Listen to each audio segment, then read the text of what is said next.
और तुम लोग बहुत प्यारे हो यार, तुम लोग सुन लेते हो मेरी बातें। 3 गियर में 100 पहुंच रहा है, 120 चौथा गियर में,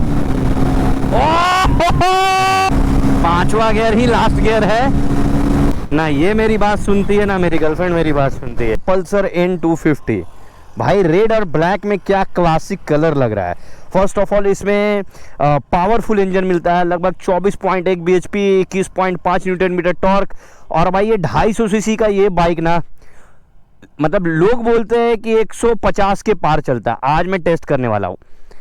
फ्रंट में चौड़े टायर्स, और ये जो प्रोजेक्टर लाइट है ये कार को भी फेल कर देता है। ये देखो, जरूरत नहीं है अलग से लाइट लगाने का।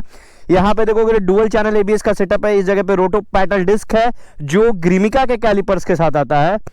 कई राइडर्स के मुंह से सुना है कि शायद इसका कैलिपर वाइब्रे होता तो इसकी बाइट और तीखी होती, तो आज इसके बाइट को थोड़ा चख लेते हैं। पीछे 140 सेगमेंट के टायर्स हैं और पीछे भी आपको डुअल डिस्क मिलेगा और साथ में TCS की सेफ्टी मिलने वाली है। अच्छी बात, इसका डुअल बैरल एग्जॉस्ट, सुना है कि आवाज बहुत धांसू करता है। ऑन रोड प्राइस 1,65,000 रुपए लगभग पल्सर 220 का प्राइस में मिलता है। अब मैं ये चेक करने वाला हूं कि क्या ये पल्सर 220 से बेटर बाइक है, क्या पल्सर N160 या अपाचे RTR 160 से बेटर बाइक है। आज इसका टेस्ट करते हैं। टेस्ट में क्या क्या होगा, मैं इसका राइड रिव्यू करने वाला हूं, इस रास्ते में टॉप स्पीड नापने वाला हूं, साथ में इसका ऑफ रोडिंग टेस्ट करने वाला हूं, और यूजर्स, जिस भी यूजर्स से मैंने इसकी कुछ भी जानकारी इकट्ठी की है उसकी बुराई और अच्छाई करने वाला हूं। So let's start the video without any further delay. यहाँ पर हम पल्सर N250 का आज स्पीड टेस्ट करने वाले हैं, टॉप स्पीड नापने वाले हैं। क्या सच में 5 गियर एक 250 सीसी की बाइक में कम पड़ जाएंगे? क्या डुअल चैनल ABS इसको रोक पाएगा? TCS अच्छे से काम करता है इसका गर्म होने पर? कई सारे सवाल है। इसका सस्पेंशन बहुत सॉफ्ट है, तो क्या 120 के बाद भी गाड़ी स्टेबल रहने वाली है? लेट्स स्टार्ट द वीडियो, क्योंकि है इसमें तो USD फॉक्स, वो भी ब्लैक कलर की। 1 2 3 पावर तो करता है भाई,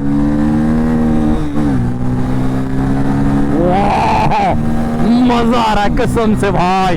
इस तरह की बाइक मैंने अभी तक नहीं चलाई, क्या गजब पावर है भाई। 120 चौथा गियर में, चला जा। थोड़ा स्टेबिलिटी इशू है, थोड़ा स्टेबिलिटी इशू है। अरे चाचा आप नहीं आते तो हो जाता मामला। 130 के बाद थोड़ी स्टेबिलिटी इशू थी इसमें, अग्री करता हूं मैं इस पॉइंट ऑफ व्यू से जिसने भी इसे कहा है। बाकी क्या गाड़ी भागी है भाई। अगर 1,60,000 के प्राइस में आपको इतना भागने वाली गाड़ी मिल रही है ना, मजा आ जाना है, मजा आ जाना है भाई, मजा आ जाना है। चलो फिर से इसके टेस्ट को करते हैं ना, और देखते कितना भागेगा। 1 2 3, पहला गियर में 40, दूसरा गियर में 73, तीसरा गियर में 98, चौथा गियर में 125, 5वां गियर ही लास्ट गियर है। गियर थोड़ा सा घट रहा है लेकिन पावर एफर्टलेस है। 137, 38, 220 को क्रॉस कर गया। 140, 41, 42, थोड़ा सा बढ़ जा भाई, 44, 45, 46, 47, 150 हो जा प्लीज प्लीज प्लीज भाई, इज्जत करने वाले भाई मेरा प्लीज। 150 प्लीज, हो जा।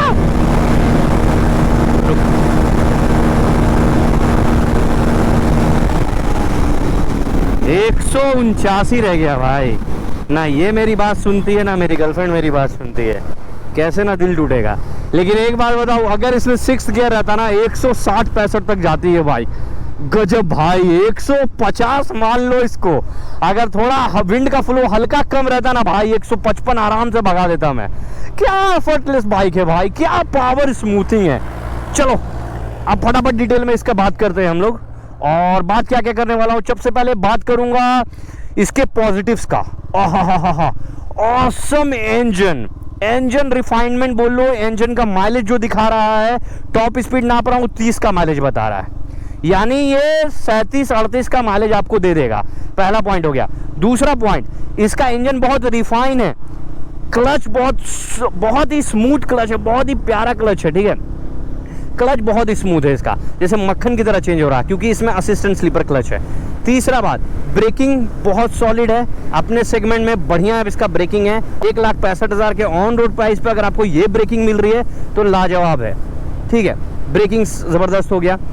इसका टायर साइज 110 फ्रंट में, 140 रेयर में, यानी टायर तो लाजवाब है बिल्कुल भाई, कहीं पे भी फिसल विसल नहीं रहा है, रोड पे ग्रिप बना हुआ है। सस्पेंशन 120 तक बहुत ही सॉफ्ट रहेगा, यानी सिटीज़ में चलाओगे आप बहुत मज़ा आएगा। हाईवे पे 110 120 तक चलाओगे मज़ा आएगा। 120 के बाद यानी 120 से लेके 150 के बीच में इसमें स्टेबिलिटी इशू था। इसका चेसी या फिर कुछ बोल लो, इसका बनावट कुछ ऐसा है कि आपको थोड़ा सा हिल डोल रहेगा। अगर आप बहुत ज़्यादा ये नहीं हो, क्या उसको बोलते हैं, मैच्योर राइडर नहीं हो, या फिर आप बिगिनर हो, तो आपको दिक्कत होगा, है ना। अगर आपके पास एक्सपीरियंस है तो इस बाइक को आप आराम से संभाल सकते हो। लेकिन पावर डिलीवरी पता है, देखो जैसे ये पावर डिलीवरी देखो, 80 जो जा रहा है ना, ये 80 70 80 ऐसा लग ही नहीं रहा है कि भाई है। ओहो हो, देखो कॉर्नरिंग में दिक्कत हो रहा है, किस वजह से, क्योंकि इसका जो सस्पेंशन है ये बहुत ही सॉफ्ट है, तो कॉर्नरिंग में मुझे दिक्कत हो रहा है इसके सस्पेंशन की वजह से। बहुत ज़्यादा स्टेबल फील नहीं हो रहा, जैसे MT R15 वैसा स्टेबिलिटी होता है ना, वैसा स्टेबल फील नहीं हो रहा। लेकिन पावर डिलीवरी, चुम्मा लेने का मन कर रहा है इस गाड़ी को, क्या पावर डिलीवरी है भाई। 1,70,000 के प्राइस में अगर आपको ये पावर डिलीवरी मिल रही है तो लाजवाब है। हैंडलिंग भी ले दे के ठीक है, हैंडलिंग भी बहुत अच्छा है, वाइब्रेशन बहुत कम है इसमें, अच्छी बात है। और अच्छी चीज़ है क्या, सीट बहुत लाजवाब है। इसका कंसोल मीटर अपडेट कर दिया गया है, ज़्यादा विजिबल कंसोल मीटर है। गियर शिफ्टिंग है, Bluetooth connectivity, turn by turn navigation, mileage वाइलेज सब बता रहा है, जो कि 220 में ये सब सारी चीज़ें मिसिंग है। मुझे समझ नहीं आता एक चीज़, बजाज को सब कोई टैग करके ये सवाल पूछ लो भाई कि 220 इससे कम सीसी की बाइक है, ठीक है। 220 में सब कुछ कम है भाई, उसमें LED लाइट नहीं है, उसमें इतना पावर नहीं है, उसमें असिस्टेंट स्लीपर क्लच नहीं, उसमें TCS नहीं, उसमें चौड़े टायर्स नहीं, उसमें ऐसा एग्जॉस्ट नहीं है, उसमें ऐसा सस्पेंशन नहीं है। तो भाई क्यों, मुझे समझ नहीं आ रहा दोनों का प्राइस लगभग सेम कैसे हो गया भाई। वो 1,64,000 में मिल रहा है, ये 1,70,000 में मिल रहा है भाई। मुझे लग रहा बजाज उल्लू हो गया भाई, उसका क्लच इतना हार्ड है। तो भाई मैं 220 और पल्सर N250 में अगर किसी एक को चूज़ करना होगा, आंख बंद करके पल्सर N250 को चूज़ करूंगा। अगर मुझे पावर डिलीवरी चाहिए होगा और 1,60,000 मेरे पॉकेट में, 1,65,000 अगर मेरे पॉकेट में है, तो मैं पल्सर N250 को चूज़ करूंगा। सिंपल सी बात है, ना अपाची, ना पल्सर N160, ना कोई दूसरा गाड़ी, सिर्फ सिंपल जाऊंगा और पल्सर N250 लूंगा। क्या पावर डिलीवरी है, लाजवाब। माइलेज दे रहा 37-38 का, और क्या चाहिए भाई आपको। अब इसके ड्रॉबैक्स पे आते हैं, जो चीज़ें मुझे नहीं पसंद है उस पे आते हैं। चलिए ठीक है, इसमें सबसे बुरी बात जो मुझे लगी, सबसे ज़्यादा घटिया बात, इसका टर्निंग रेडियस। इतना ख़राब किसी गाड़ी का टर्निंग रेडियस मैंने आज तक नहीं देखा। मतलब है, देखो अभी मैं मुड़ के दिखा रहा हूँ, देखो यहीं पे मुड़ जाना चाहिए, लेकिन अगर आप स्टार्टिंग के राइडर हो, देखो कहाँ पहुँच जा रहा मामला, देख रहे हो, पूरा रोड ले रहा है ये मोड़ने में गाड़ी, जो कि MT-15 वगैरह में कम है। तो ये चीज़ इसकी ख़राबी है पहली। दूसरी खराबी देखो, मैं उधर क्यों नहीं बोल रहा था, दूसरा पॉइंट, रीज़न कि वहाँ पे हवा बहुत ज़्यादा तेज़ थी, ठीक है। भागी 150 तक भागी, मुझे अच्छा लगा। तो दूसरा पॉइंट ये था भाई इसका कि 5 गियर है, जो मुझे लगता है कि ऐसा आपको एहसास होगा, ये गाड़ी खुद बोल रही भाई तोड़ दे मेरे को भाई। 6ठा गियर होना चाहिए था इसमें, ठीक है, 6 गियर होना चाहिए। एक और चीज़, अगर आपको इसको स्पीड में चलाना है या ऑफ रोडिंग चलाना है, तो इसका TCS वैसा काम नहीं कर रहा भाई, जैसा आप सोच रहे हो कि TCS इसमें दे दिया है, मैं मानता हूँ, लेकिन वो जो इलेक्ट्रॉनिक्स का फंक्शन बहुत ही अच्छा काम करता है, यामाहा वगैरह में वैसा काम नहीं कर रहा इसका TCS, ठीक है। तो TCS को मैं नहीं अच्छा मानता हूँ। इसका राइडिंग मोड, एक्चुअली वो राइडिंग मोड्स नहीं है, राइडिंग ABS है, 3 मोड्स है, और अगर आप ऑफ रोड रखोगे तभी TCS भी मेरे ख्याल से काम करता है इसका, ठीक है। ये हो गया ड्रॉबैक्स इसमें, इन सब चीज़ों में। इसके अलावा मुझे क्या ड्रॉबैक्स लगता है, इसका लिक्विड कूल इंजन ना होना।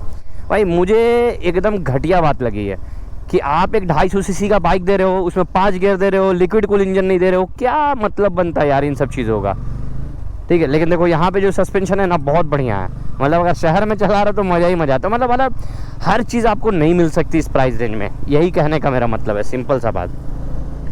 हाँ, थोड़ा सा हीट इसमें फील भी हो रहा है मेरे को, ठीक है।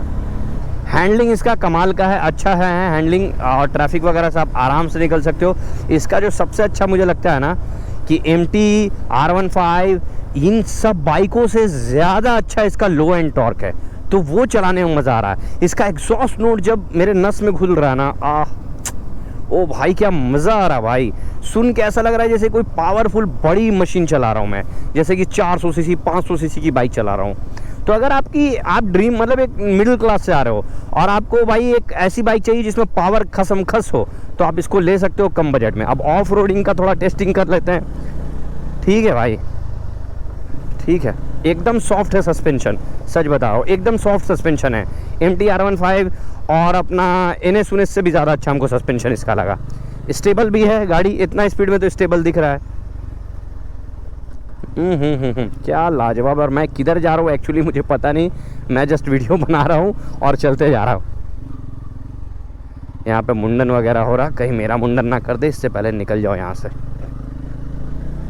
अब इसकी प्राइसिंग पे आ जाओ तो 250 सीसी में ऐसी कोई बाइक बनी नहीं जो इस प्राइस रेंज में मिलती हो, या आप बोल लो कि 200 सीसी में भी ऐसी कोई बाइक नहीं है जो 1,65,70,000 में आपको मिल रही हो इस पावर डिलीवरी के साथ। समझ रहे हो आप?